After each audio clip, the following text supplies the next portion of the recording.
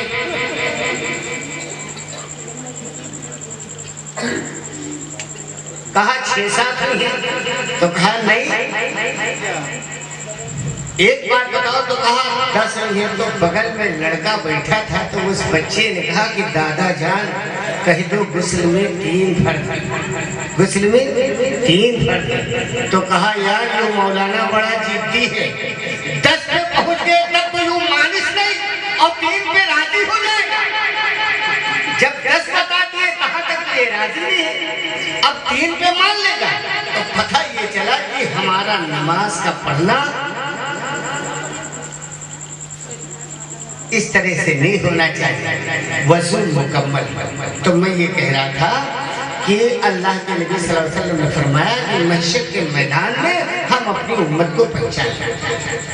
کیسے پہچانے گے؟